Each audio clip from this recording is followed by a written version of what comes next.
Hello and welcome to the TANKSPORT Icecrown Citadel Raid Guide.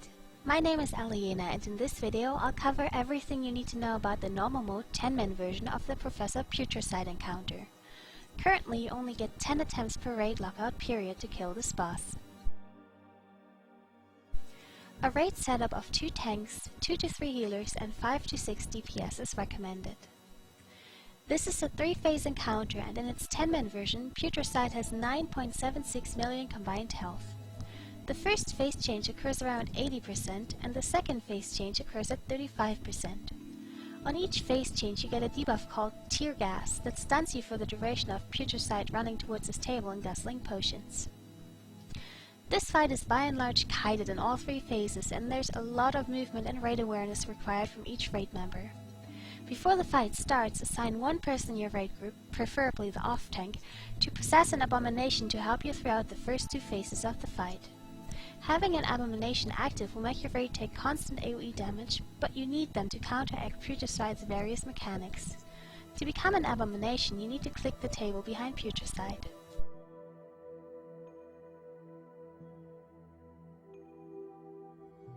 The most obvious mechanic and a constant throughout all 3 phases are the ooze piles that Putricide will toss at random players.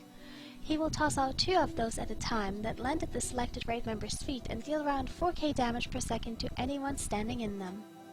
The main task of the person controlling the abomination is to eat those slime puddles to reduce their size and keep the ground free of ooze. Eating an ooze pile gives the abomination 4 energy for another very important ability that I'll cover in a minute. During the first 2 phases, Putricide will alternately summon 2 types of adds, volatile oozes and gas clouds. When this happens, the emote Professor Putricide begins to cast Unstable Experiment will show up on your screen, and depending on which type of add he's summoning, you'll either see a brown steam or a green stream of slime appear from one of the tubes in his lab. The first add he summons in every fight will be a slime. The slimes always appear on the north side of the room, and the gas clouds always from the south.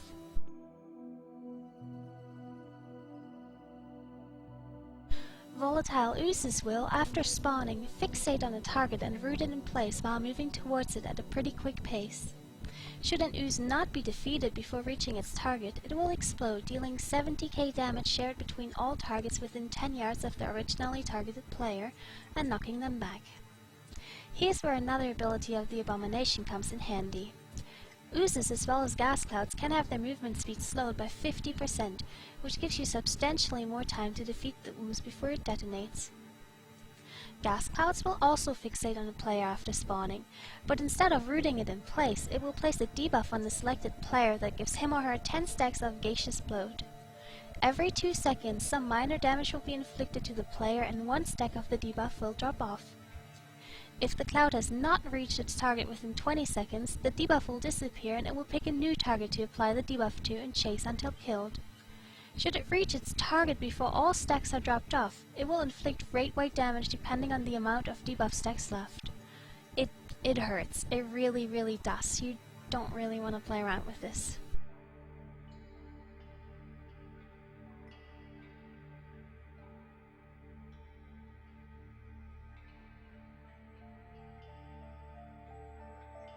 Both add types should be slowed down as soon as they pop, and since you already know that the very first experiment will be an ooze spawning at the north side of the room, you should position your raid accordingly at the south side of the room.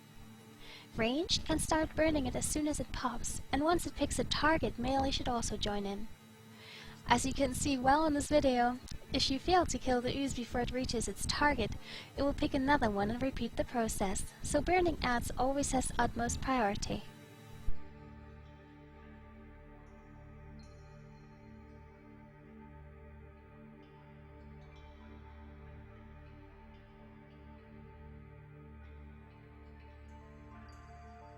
The last mechanic you get introduced to in the first phase is gas bombs. Putricide will throw those out in sets of 2, and standing on them will, how novel, make you explode.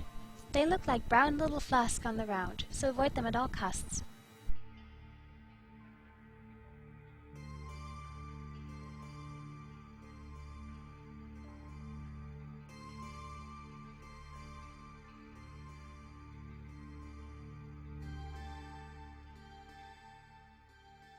Once he reaches 80% health, Putricide will stun the raid, run to his desk, and grow to tentacles. Those basically translate to another ability he gains in Phase 2, Malleable Goo.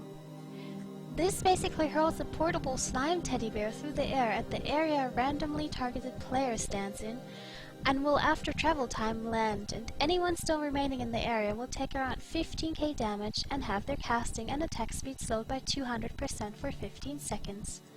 Malleable Goo prefers ranged targets, but will target melee if no one is at a range.